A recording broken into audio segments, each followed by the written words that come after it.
Bota aí para nós.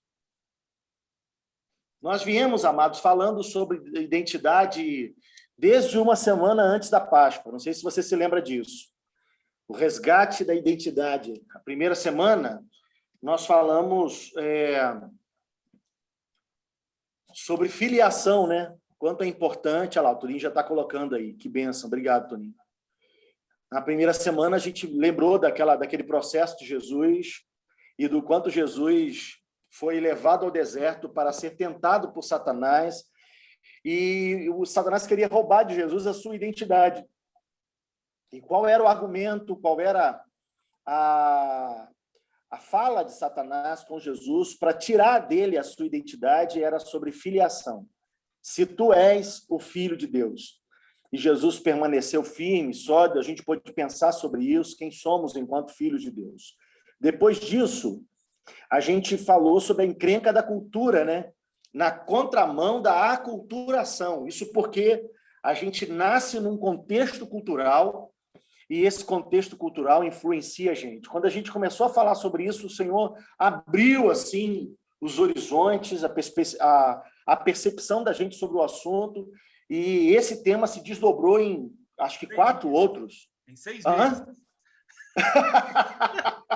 6 meses, tu está falando.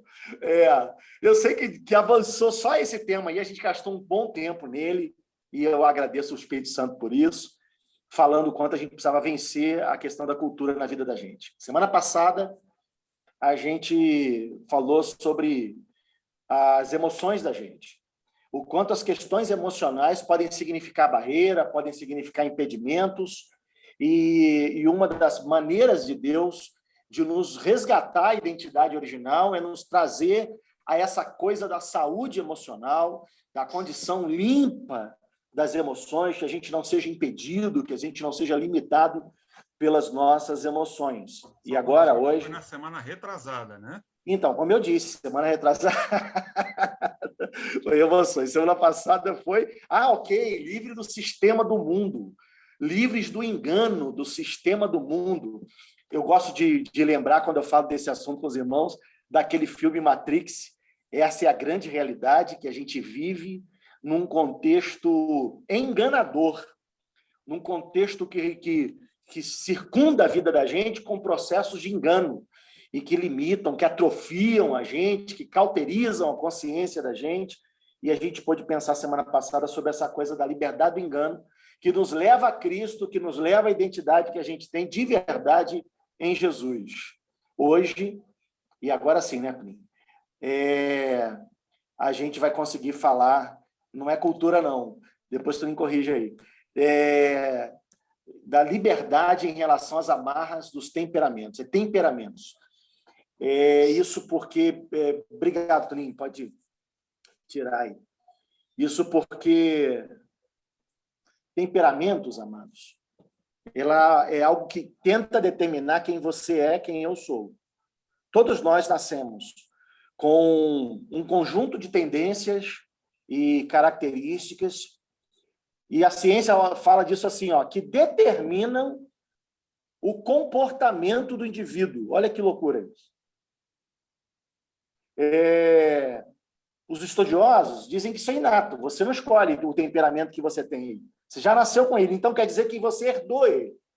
Normalmente a gente reconhece temperamento como uma herançazinha que a gente recebe, uma delas, né? Mas que vão determinando quem a gente é, o que a gente faz. Nessa leitura sobre temperamentos, a gente tem a descrição do colérico, do melancólico, do fleumático e do sanguíneo. É a maneira como cada um desenvolve a percepção de mundo, desenvolve habilidade, cria seus próprios valores. O temperamento influencia e conduz a maneira como você enxerga a vida, como você trata seus amigos, como você se relaciona com sua esposa, com seu marido, com seus filhos, com seus pais. E muitos de nós usa o temperamento para justificar, inclusive, seu modo de viver, sua forma de ser. E o que é pior, quanto mais a gente envelhece, existe uma tendência de consolidação desse temperamento, de maneira que a gente acha que isso é irreversível. Mas nem a ciência olha para temperamento desse jeito. A ciência diz que o temperamento ele pode ser modificado porque são moldados por circuitos cerebrais flexíveis. Isso quer dizer que, com uma condição de consciência, você consegue moldar e você consegue identificar, identificando o seu temperamento, ver neles quais são as deficiências e trabalhar para corrigir essas deficiências. Isso é o trabalho de coaching. Bom, amados, eu não sou psicólogo, nem coaching, e eu não vou andar por esse caminho. Eu não vou me deter nesse caminho. Seria tolice minha tentar fazer isso. Eu vou para a palavra, que ajuda a gente a lidar com essa coisa que nasce com a gente, comigo e com você, e que tenta, como diz a ciência, determinar quem eu sou e quem você é. Determinar que você é explosivo, e você é assim mesmo, explosivo. Determinar que você atrasa, tem medo das coisas, é inseguro. Determinar que você se acovarda diante de decisões. Determinar que você, na hora de tratar as pessoas, age sem pensar, precipitadamente, é precipitado. Determinar que você é altamente emocional ou totalmente esvaziado da emoção.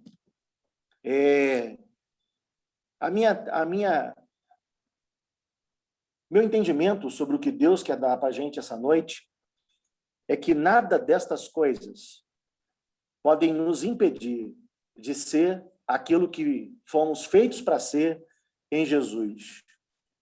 Como a gente tem lido com muita frequência, Efésios 2:10 diz que eu e você não fomos feitos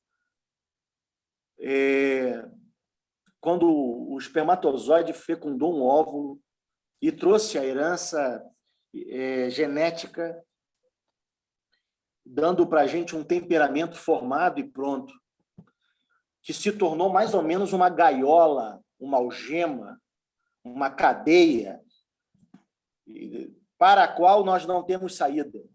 Não. Efésios 2:10 diz que eu e você fomos feitos em Cristo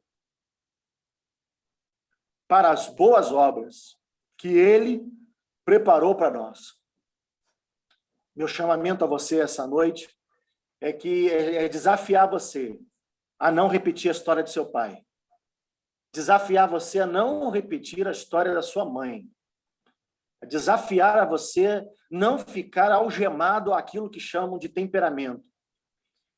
O meu entendimento no Senhor é que Ele nos chama essa noite para vivermos livres de toda cadeia, livres de toda amarra, livre de toda limitação do nosso temperamento, de tudo aquilo que já é natural na gente, em nós, que nos distancia do caráter e do propósito de Cristo, pior, daquilo que eu e você somos nele. Você não precisa andar debaixo dessa cadeia. É isso que Pedro diz na sua segunda carta, no capítulo 1. Você vem comigo? Abre a Bíblia aí, 2 Pedro. Eu vou ler do versículo 1 até o versículo 11.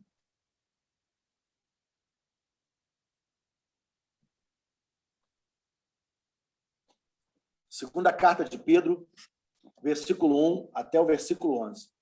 Simão Pedro, servo e apóstolo de Jesus Cristo.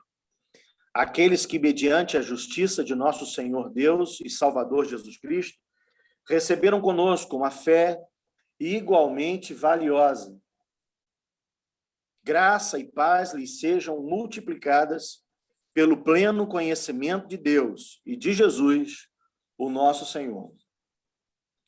Seu divino poder nos deu tudo o que necessitamos para a vida. Eu vou pedir um pouquinho da sua paciência, porque ao invés de ler tudo e a gente pensar depois, eu vou desafiar você a gente ir lendo e pensando junto. Pode ser? Seu divino poder nos deu tudo o que necessitamos. E eu gostaria, se eu estivesse numa reunião presencial, eu ia falar assim, repete comigo. Lembra disso? Nos deu tudo o que necessitamos para a vida e para a piedade. O poder de Deus em nós não é uma experiência mística apenas. Eu também creio na experiência mística. Não é uma experiência emocional apenas. Também creio nas reações emocionais com nossa relação com o Espírito Santo, porque nós somos seres emocionais, é inevitável tê-las. Mas a experiência do poder de Deus, o poder que ele derramou sobre nós, é, sobretudo, uma qualificação, como Pedro disse aqui, é tudo de que necessitamos para duas coisas. Primeira, é para que tenhamos vida. Olha, eu me lembro quando Jesus disse assim, eu vim para vos dar vida e vida em abundância, não foi isso? A maneira de viver de Cristo é a única maneira de viver de verdade, porque a vida proposta por esse sistema e pelas circunstâncias que cercam a nossa existência não são vida. Muitos de nós estão amarrados, por causa do seu temperamento, a sofrimentos, vivendo e produzindo dor ao seu redor. A gente está falando de temperamento hoje, né? E temperamento justifica tantas ações que distanciam pessoas da gente, não é verdade? A gente não sabe viver por causa do nosso temperamento. Por exemplo, há quem tenha o temperamento colérico, sanguíneo, explosivo, e vive machucando gente que gosta, gente que quer fazer bem, gente a quem você ama, gente com quem você se importa, mas o tal do temperamento te domina e você machuca pessoas ao seu redor. Há pessoas que, por causa do temperamento, dizem não ser muito emocionais, não tem uma expressão emocional, e daí fragiliza, distancia as pessoas ao seu redor. Quantos filhos, quantos irmãos têm queixas de pais e de irmãos por causa das reações dos tais temperamentos. Aí o problema é que a dor que a gente causa no outro, e sobretudo a dor que a gente causa em gente que a gente ama, acaba sendo dor da gente também. Porque aí a gente fica fazendo sofrer, e aí sofrendo porque fez sofrer, e não tem vida de verdade, ou pelo menos não tem uma vida que vale a pena ser vivida. E Pedro está dizendo que a gente recebeu de Cristo poder, primeiro, para a vida, e depois para a piedade. A gente vai falar de piedade mais adiante. A gente recebeu tudo o que a gente precisa de Deus. Veja o que eu estou querendo dizer a você. A obra da cruz é tão maravilhosa, tão incrível, que a cruz me capacita e te capacita a viver de verdade. E melhor do que isso, a viver em piedade. E você sabe o que é piedade, não é? Piedade não é simplesmente ter pena. Existe uma definição de piedade, traduzindo piedade como misericórdia, mas não é simplesmente misericórdia. Piedade me parece ser a aglutinação dos valores de Deus. Ter piedade é alguém cheio das coisas importantes para Deus. Tem uma definição linda sobre piedade que eu estava pesquisando e vi, que fala da piedade como sendo uma expressão, ou todas as coisas que me permitem prestar culto para Deus do jeito como Deus quer ser cultuado. Olha que lindo isso. Isso é piedade.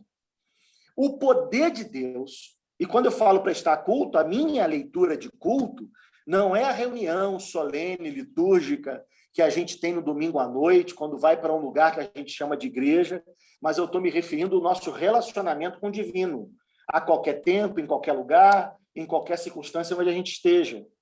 Então, o poder de Deus na cruz já me deu tudo que eu preciso para ter vida e para piedade. Aí Pedro continua dizendo assim, por meio do pleno conhecimento daquele que me chamou para a sua glória e para a sua virtude.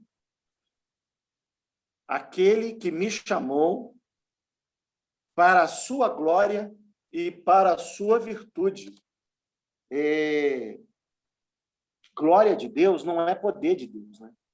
A gente precisa distinguir com clareza o que seja glória e o que seja poder. Tem gente que pensa que glória é um ambiente do poder de Deus, mas não é verdade. A glória é uma coisa e o poder é outra. E é como ter dons do Espírito Santo e ter a presença do Espírito Santo. Você conhece, já deve ter conhecido um monte de gente com dons espirituais sem a vida de Deus, que desenvolve dons, que cura pessoas, que repreende demônios, mas em quem você não consegue identificar o caráter, a maneira de viver de Deus. Porque dom é uma coisa e a presença de Deus é outra. Tem gente que já perdeu a presença há muito tempo, mas continua com dom, porque Deus não tira o dom. Deus não tira o chamado. O meu temor não é perder dom, porque Deus não me tira dom. Eu não tenho temor de perder o dom da palavra. Eu não tenho temor de deixar de ser profeta. Eu tenho temor de deixar de ser filho de Deus. Eu tenho temor de deixar e perder a presença de Deus. Eu não tenho temor de perder o poder de Deus. Eu tenho temor de perder a glória de Deus. Ele nos chamou muito mais do que para seu poder, ele nos chamou para a sua glória. Ele nos chamou para experimentar a sua vivência. Tal qual Davi, diferente de Saul, que quando Saul foi tocado e entendeu que Deus estava contra ele, o primeiro temor de Saul foi não perder o reino, não perder o trono. Quando Davi foi tocado e descobriu que Deus estava contra ele, Davi se rasga e diz: Deus é justo em tirar de mim o que quiser, só não me tire a tua presença. Eu quero a sua glória. Eu não estou nem aí para templo, eu quero a sua glória. Eu quero a sua virtude. Eu quero essa aglutinação dos seus valores. Eu quero estar nele. Pedro continua falando dessa maneira. Ele nos deu as suas grandiosas e preciosas promessas, para que por elas você se tornasse participante. E eu queria que você prestasse atenção nisso. Dessa maneira, ele nos deu as suas grandiosas e preciosas promessas, para que por elas vocês se tornassem participantes da natureza divina, da identidade divina, e fugissem da corrupção que há no mundo, causada pela cobiça. É disso que a gente está pensando esses meses todos. É nisso que a gente está refletindo esses meses todos. O privilégio de ser inserido na natureza divina. E não há outra coisa no Evangelho senão isso. O poder de transformar gente ruim e má, como eu e você, em gente inserida em Cristo, nas qualidades divinas, no temperamento divino, na identidade divina. É quando a gente deixa de ser colérico, sanguíneo, fleumático, melancólico. É quando estas coisas, diferente do que a ciência diz, não determina mais o nosso comportamento. Por quê, irmãos? Porque nós fomos inseridos na maravilhosa natureza divina. Isso é poder de Deus. E se a gente crê em Cristo, a gente tem que crer em Cristo nisso. Porque você consegue dizer que crê em Cristo para curar a tua enfermidade. Você consegue dizer que crê em Cristo para prosperar as suas finanças. Você consegue dizer que crê em Cristo para resolver os seus problemas. E se você consegue dizer isso, eu vou dizer glória a Deus, porque eu também creio que Deus faz todas essas coisas. Eu só não creio que não dá para crer em Cristo para receber deles essas coisas e não ter a mesma fé para crer em Cristo, para ser inserido na natureza divina. Porque esse é o poder do Evangelho. A beleza de transformar a gente comum, miserável, destituída da glória de Deus, e muito pelo contrário, constituído em complexidades familiares altamente destrutivas. E o que é pior é que você deve ter notado em você, e eu afirmo isso sem medo de errar, porque eu posso afirmar isso olhando no meu espelho, que quando a gente fala do temperamento, normalmente o que a gente tem mais aguçado são os defeitos dos temperamentos, nem são as qualidades. Porque todo temperamento tem qualidade e tem defeito. Mas o que parece aguçar mais são os defeitos. Desgraça, miserável que somos na nossa natureza humana. Gente incapaz de amar, gente incapaz de perdoar, gente incapaz de conviver. Não é?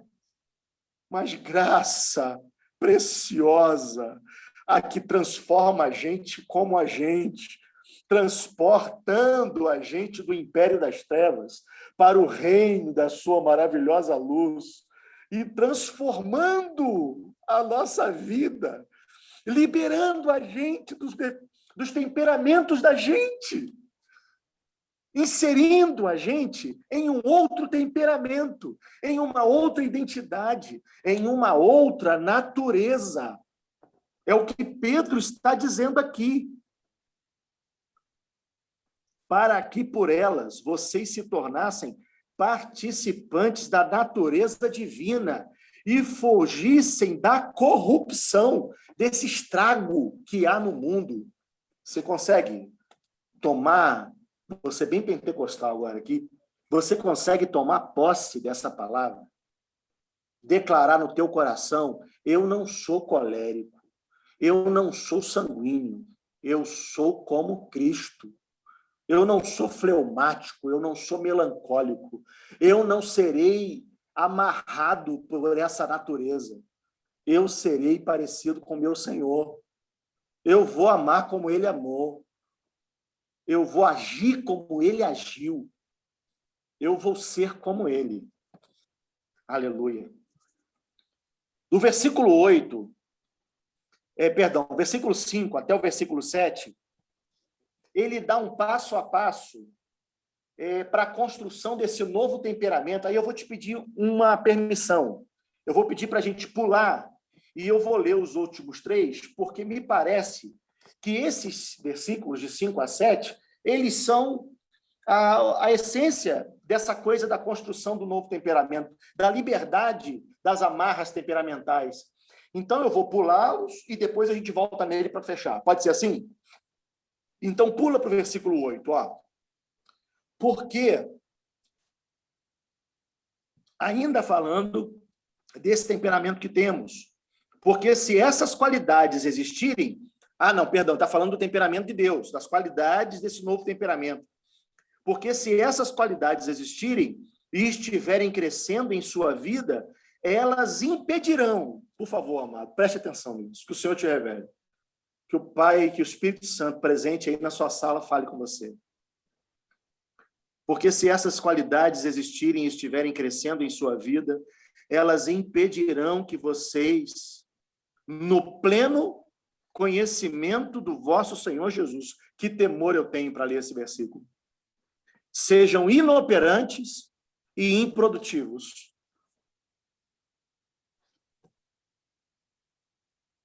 Esse é o meu maior temor, que alguma coisa na minha caminhada me faça, do ponto de vista de Cristo, inoperante e improdutivo. Você já sentiu assim? Você já se sentiu assim? Inoperante e improdutivo. O inoperante e o improdutivo é um servo mau e injusto e infiel. É como a Bíblia descreve. Porque a Bíblia diz que os nossos talentos e dons nos são confiados para uma obra do ponto de vista divino.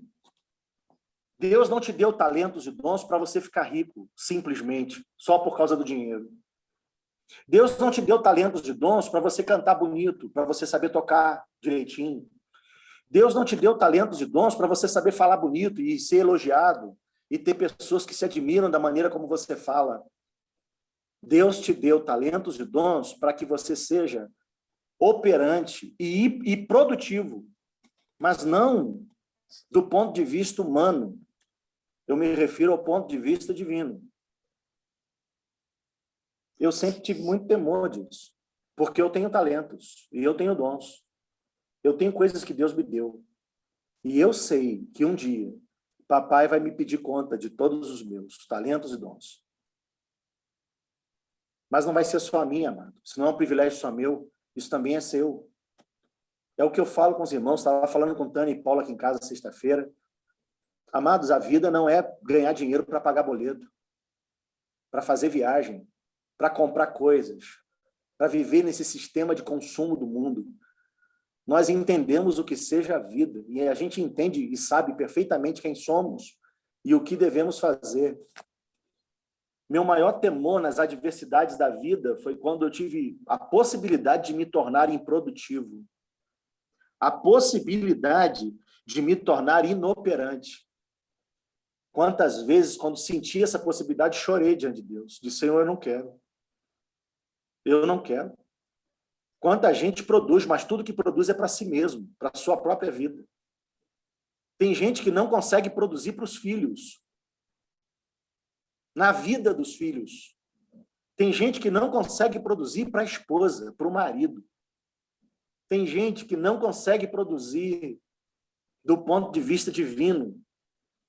Acha que produzir é fazer coisas do ponto de vista humano. Talvez você seja até muito ativo, mas será que você está realmente produzindo? As qualidades que a gente vai falar daqui a pouco são qualidades para que mesmo... E olha o que Pedro chega ao ponto de dizer, mesmo porque essas qualidades, se essas qualidades existirem e estiverem crescendo em sua vida, elas impedirão, eu estou lendo versículo 8, impedirão que vocês, no pleno conhecimento do Senhor Jesus Cristo, conhecendo, isso quer dizer que há pessoas que têm pleno conhecimento do Senhor Jesus Cristo e ainda assim são inoperantes e improdutivas. Por quê, irmãos? Por causa das amarras do seu temperamento.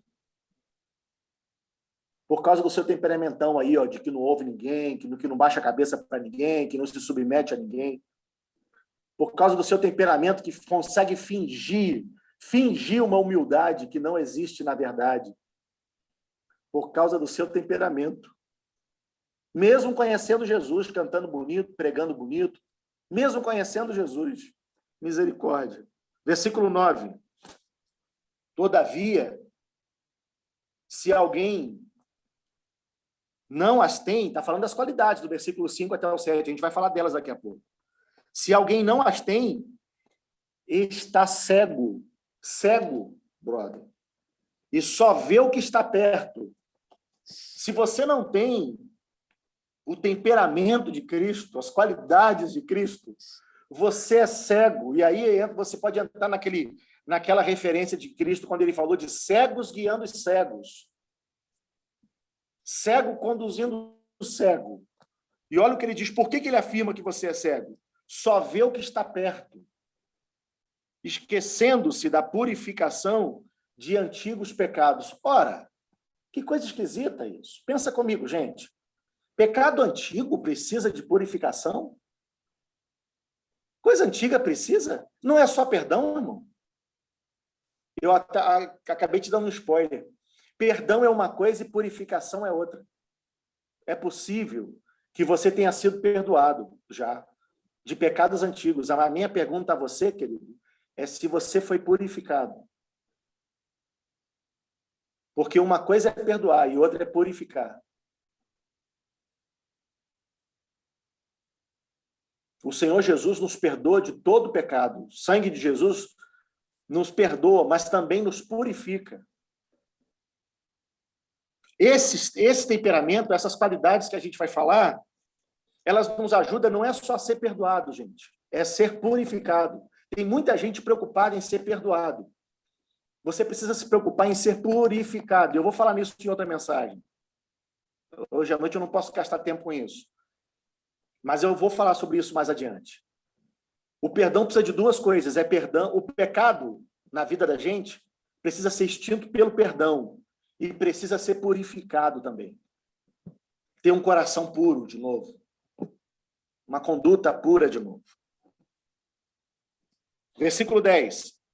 Portanto, irmãos, Empenhem-se ainda mais para consolidar o chamado e a eleição de vocês, pois se agirem dessa forma, jamais tropeçarão. Consolidar o chamado e a eleição de vocês. Por que a gente fala domingo na reunião, terça-feira a gente tem um encontro para regurgitar de novo o assunto. A gente volta, se você está aqui comigo no Instagram ou no Zoom, vem terça-feira na reunião da igreja. Vem comigo, porque terça-feira é maravilhoso. Eu estava chorando terça-feira passada e falando para os irmãos que parece que eu gosto mais da terça do que do domingo. Porque como a palavra avança na terça-feira, como ela flui mais. Os irmãos ficam guardando a palavra e pensando nela. Segunda, na terça a gente vem, todo mundo participa, cada um traz um avanço naquela área. E como o papai fala com a gente. Terça-feira tem sido maravilhoso. Mas Paulo fala da necessidade da consolidação do chamado e da eleição da gente. Quero dizer, você saber quem você é e o que você foi chamado para fazer. Quem você é em Cristo. Você precisa ter clareza, firme, uma fé convicta da sua eleição e do seu chamado para cumprir, para dar sentido à sua existência, para saber responder o motivo da sua fé, o porquê que você faz o que você faz, o porquê que você crê no que você crê, o porquê. Você precisa ter convicção dessas coisas e você precisa consolidar essas coisas, firmá-las dentro de você, a cada dia, a cada momento e a cada caminhada. Amém, gente? Aí eu quero chamar você para voltar, do versículo 5 até o versículo 7. Parece que Pedro dá um passo a passo para a construção de um novo temperamento. Um novo temperamento. Você pode vir comigo? Versículo 5. Eu não vou demorar muito, não, mas eu quis deixar isso por último, porque me parece que aqui está o X da questão. Por isso mesmo, empenhe-se para acrescentar à sua fé a virtude.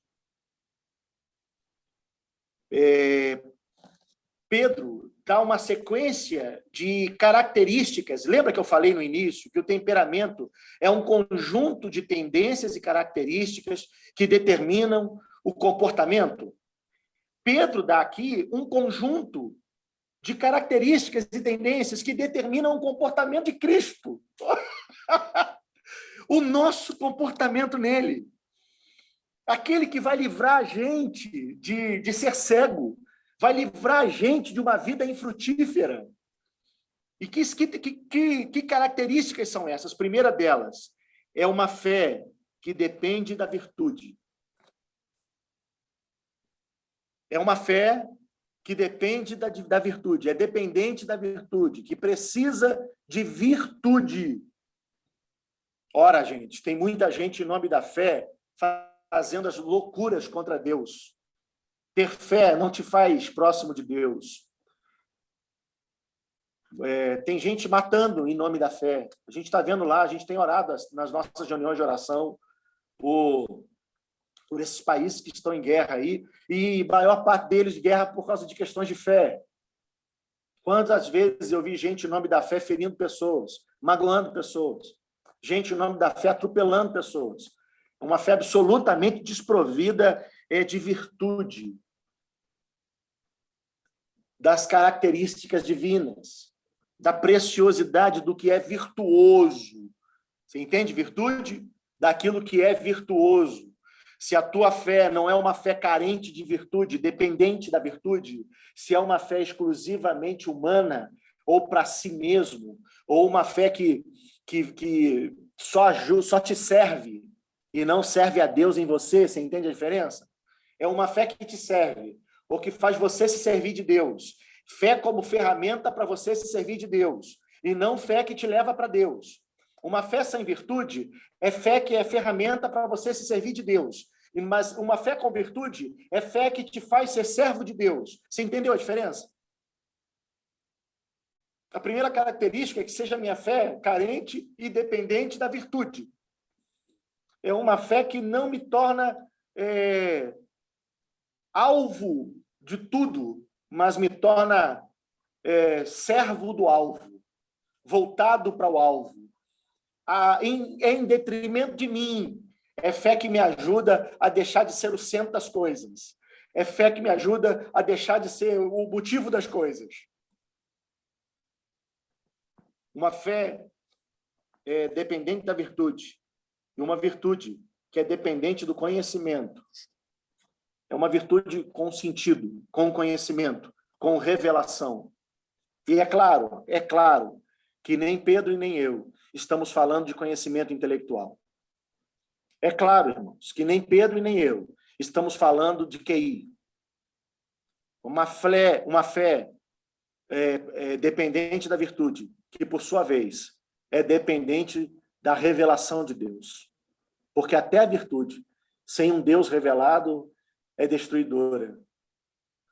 Até a virtude, sem uma expressão divina, sem um entendimento arrumado pelo Senhor, não é virtude em si.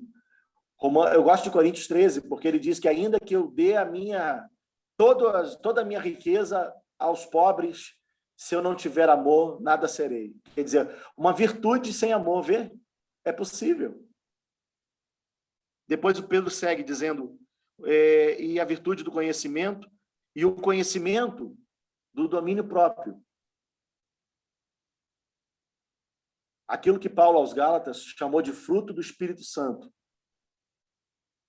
É uma fé, irmãos, que depende de uma virtude, que, por sua vez, depende do conhecimento, que, por sua vez, depende do domínio próprio, que também de nada adianta eu conhecer a Deus, eu queria que você entendesse isso, se o meu conhecimento de Deus não me ajuda a ter domínio de mim mesmo, porque o homem que refreia a sua língua é vitorioso, diz a Bíblia.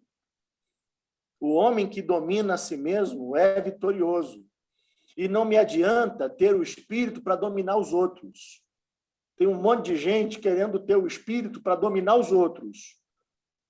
Dominar os irmãos, se dizendo pastor, apóstolo, líder, maior, usando títulos, usando cargos, para dominar as pessoas, chamando as ovelhas de Cristo de suas ovelhas, chamando as pessoas de membros de sua igreja, chamando a igreja como sua. E o pior que isso não é só uma expressão verbal, mas é uma expressão verbal que demonstra o que há no coração de fato. Gente que se acha dono da igreja e, pior que isso, gente que se acha dono das pessoas. Gente que se acha livre para dominar os outros, mas escravo, sem conseguir dominar a si mesmo. A evidência da presença do Espírito Santo na minha vida não é o falar em línguas, nem é o profetizar, nem é curar enfermos, mas é, sobretudo, dominar a mim mesmo. Ter domínio para mim, característica desse novo temperamento. É isso que me liberta. Eu gostaria de parar nesse domínio próprio e a gente ficar nele aqui. Porque o domínio próprio é cruz, irmãos. Domínio próprio é só cruz. Mas eu não consigo, porque tu está vivo, filho. Você está viva, filha. Você não consegue calar porque você está vivo. Você não consegue sofrer uma ofensa sem resposta porque você está vivo. E o tomar a cruz para seguir Jesus não é o último estágio da maturidade, é o começo da caminhada, filho. É o começo da estrada. Não dá para pensar em crente maduro que está vivo, cheio da sua soberba, cheio do seu ego, cheio do seu temperamento. Gente que não se domina. Então, é um conhecimento que me dá domínio próprio. E é um domínio próprio que me dá dependente da perseverança, segundo Pedro. Não é um domínio próprio ocasional, circunstancial, sazonal. Um domínio próprio que às vezes eu me domino e às vezes não. Às vezes eu domino, às vezes não. Às vezes domino, às vezes não. É um domínio próprio perseverante. Perseverante. E sabe como é que se dá o domínio próprio perseverante? É quando o domínio foge de mim, eu me humilho e me arrependo e retorno. Não é que eu não estou falando de perfeição. Quem tem domínio próprio nunca erra. Não estou dizendo isso. Porque não existe na Bíblia nenhum caminho que me esvazia da imperfeição. Porque eu sou imperfeito, a nossa caminhada é tentar. Amados, deixa claro para os irmãos. A gente não fala em nenhum momento de perfeição. A gente não tem responsabilidade com perfeição, compromisso com perfeição. Irmãos, quando a gente fala de qualquer característica da vida de Deus, a gente está falando de luta e constância na luta. Você entende isso? Constância na batalha, no perseverar, no permanecer. Isso é a caminhada. Quando fala aqui a perseverança do domínio próprio, é que eu não vou largar o domínio próprio. A hora que eu escorregar, eu volto para ele de novo. Eu não desisto de ter domínio próprio. Ah, mas eu vacilei. Eu vou lá e peço perdão. Perdi o domínio próprio numa situação. Irmão, me perdoa. Eu me arrependo, eu me humilho. Assim que é o modelo da igreja. Você sabe como é que a gente faz para ser modelo dos irmãos? Já disse isso aqui pregando várias vezes. Como é que um pastor, um presbítero, é modelo sobre a igreja? Porque Jesus mandou imitá-lo e mandou que os apóstolos também fizessem imitadores. Isso é que é discípulo, quando ele manda fazer discípulo. E Paulo não teve medo de falar, sede meus imitadores como eu sou de Cristo. Não é assim? Então, e Paulo mandou Timóteo também ser exemplo dos fiéis. Então nós aqui, que servimos uns aos outros, nós não podemos fugir da responsabilidade de ser modelo. Irmão, me imita. Eu estou vivendo para ser modelo no meio dos irmãos. Eu quero ser modelo para Sérgio, para Toninho. Eu quero ser modelo para os irmãos. E eu quero que os irmãos sejam modelo para outros. Mas e quando eu errar? Aí é que eu vou ser modelo mesmo. Mas e com a hora que eu pecar? Aí é que eu vou ser modelo. Porque ser modelo não significa ser perfeito. Ser modelo não significa deixar de errar, porque eu não acredito que Pedro deixou de errar, eu não acredito que Paulo deixou de errar, eles eram homens, irmãos, débeis e falhos como eu e você. Mas a perfeição está até quando eu erro. Então, a hora que você me vê pecar, olha o que eu vou fazer. E pode imitar. É claro que não é um pecado, né, velho? Mas você pode imitar o meu arrependimento, o meu quebrantamento, o meu retorno, a minha volta para o Senhor. Porque a gente é modelo dos irmãos, não porque a gente não erra, mas porque quando a gente erra, a gente sabe como consertar. A gente sabe como reparar as coisas, a gente sabe como voltar. Tem modelo para isso. Amém, amado? Perseverança. E a perseverança, a piedade. Agora há pouco, na introdução, ele está falando de piedade. Eu vou perseverar em piedade. Tem gente que confunde fé e perseverança. Tem gente que confunde as coisas de Deus com as coisas do mundo. Não tem nada a ver. São coisas divergentes. Tem gente que chama fé e perseverança com... Esqueci a expressão agora. Com gente que não larga, que não desiste nunca. Com obstinação. Tulinho? Persistência também. Não, persistência é positivo. Agora, o obstinado não é. Uma vez eu falei com alguém assim, você tem que perseverar. E uma outra pessoa falou assim, seja obstinado. Eu falei, não, obstinado não. Porque o obstinado não ouve ninguém. O obstinado não muda de opinião. O obstinado, ele é idólatra de si mesmo. Ele é como o obstinado, é como aquele que serve ao seu próprio sistema, é o sistemático. Ao ver alguém falar assim, fulano é muito sistemático. Sistemático é idólatra, irmão. Porque ele criou um sistema para a sua vida, e se você não fizer do sistema dele, ele se aborrece.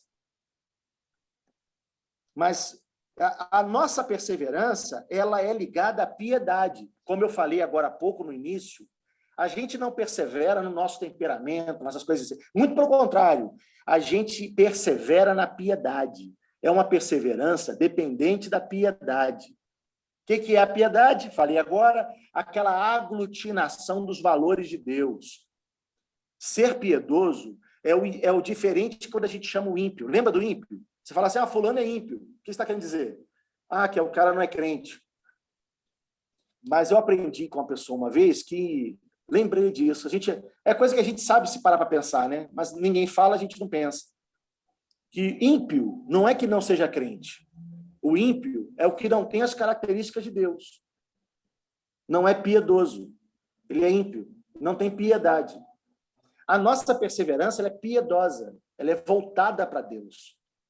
Ela é cheia do instrumento do culto que Deus recebe. Do culto que Deus acolhe. Do culto que Deus deseja. Do culto que Deus espera. Ela é piedosa.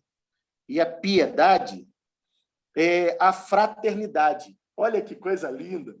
Você sabe o que é fraternidade? Sabe? Fraternidade fala do laço entre os irmãos. É gente com gente. Porque não há modelo de evangelho sem gente.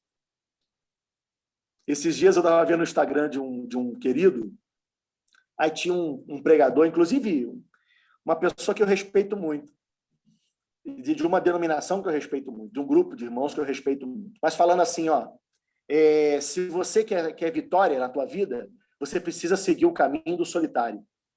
Porque não tem um vitorioso em Deus que não tenha sido solitário. Aí eu respondi no Instagram dele assim, botei embaixo um comentário. Porque quando você me deixa pastorear, eu pastoreio, né? Eu vou fundo. Só não falo se você não deixar. Mas aí eu botei num comentário assim, muito bonito, mas do ponto de vista bíblico é falso. Porque a Bíblia nunca mandou ninguém andar sozinho. Nunca mandou ninguém ser solitário. Inclusive, a Bíblia diz que o solitário busca seu próprio interesse. Nem a fraternidade, nem a piedade pode ser solitária. Não existe espiritualidade na solidão. Não existe relacionamento com Deus na solidão. Existe, só para deixar claro, para ninguém achar que eu estou falando bobagem, existe relacionamento de Deus para o homem na solidão. Ué, Alexandre, Deus não fala comigo se eu estiver sozinho? Deus trata. Mas na caminhada da vida não existe relacionamento sozinho, solitário. Você para Deus sozinho não existe. É por isso que a piedade é dependente da fraternidade. Porque o que é piedoso aos seus próprios olhos pode não ser piedoso de verdade. A gente depende necessariamente da vida dos irmãos para construir esse novo temperamento. É uma fraternidade dependente de piedade, é uma perseverança, perdão, dependente de piedade, e é uma piedade dependente da fraternidade, do vínculo com irmãos, e de gente comprometida com gente, para amar de verdade, para dizer quando a gente erra, para corrigir a gente, para pastorear a gente. É gente que consola a gente com vara e com cajado. Não é gente que tem título de pastor, mas é gente que pastoreia a gente. Não por causa de título, mas por causa da vida. Eu vou terminar. E a fraternidade dependente do amor. Porque não existe fraternidade sem amor. O temperamento que a gente deve ter é o exercício de práticas voltadas para o amor, porque tudo, gente, tudo se resume no amor. E eu estou falando de amor não do ponto de vista poético, não do ponto de vista humano, mas eu estou falando do amor, aquela atitude de dar vida pelos irmãos. Só isso. Simples assim. É o amor que me faz dar a vida, correr o risco de te perder, mas ser honesto e verdadeiro para te pastorear. É o amor que te corrige, que não te deixa andar no erro, porque não há fraternidade sem o amor verdadeiro de Cristo. Não há, existe coleguismo. Se você anda num grupo que não corrige você, se você anda num grupo que não admoesta você, se você anda num grupo que não aponta os teus erros e te chama ao arrependimento, você não é amado. Não é amor que tem nesse relacionamento. Talvez exista muito coleguismo, mas não é amor, porque amor corrige. Amor disciplina. Amor chama a verdade. Amor endireita as veredas da gente. Nós temos uma obrigação uns com os outros. A maneira como o temperamento avesso vai ser abandonado, a maneira como o temperamento que você nasceu com ele vai ser abandonada, é na medida que essas características forem construídas em você, a fim de que, como os versículos que a gente leu agora há pouco, nós não sejamos inoperantes e nem improdutivos, que nós não sejamos cegos guiando cegos. Eu quero orar com você. Quero te chamar à oração. Porque não me importa, você percebeu que eu não fiquei gastando tempo falando de como é que é o colérico, como é o sanguíneo, como são os temperamentos. Eu vou deixar isso para a psicologia e para os coachings. A palavra de Deus para mim e para a sua vida hoje é que não interessa como é que identifica o seu temperamento. o temperamento que dizem que você tem. O que interessa é que na nossa natureza, na nossa verdadeira identidade, nós temos o temperamento de Cristo. E ainda, amado, e ainda, amada, que falar disso para você possa parecer falar de uma coisa impossível. Eu quero dizer para você que não é que parece impossível. Na verdade, é impossível. É impossível para você ser como Cristo. É impossível mesmo para você fazer essas coisas que a Bíblia falou aqui. Deixar de ser colérico, sanguíneo. É impossível. Mas eu quero dizer a você que isso é impossível, como disse Jesus, aos homens. Mas a Deus, nada é impossível. Eu tenho fé, irmãos, para não viver debaixo do meu temperamento. Eu tenho fé e eu tenho lutado nessa fé. Aí eu preciso dizer como Paulo, não que já tenha alcançado, mas uma coisa eu faço. Deixando as coisas que ficaram para trás, eu prossigo para o alvo. E eu quero orar te chamando para vir comigo. Vem comigo. Vamos prosseguir para o alvo. Vamos deixar Jesus moldar a gente, transformar a gente a cada dia, a cada momento, a cada oportunidade, a fim de que quando ele vier buscar a sua igreja, nós sejamos achados entre aqueles que se parecem com ele, livres dos temperamentos que tentam determinar o que somos, mas escravos de Cristo e crucificados com ele. Vamos orar.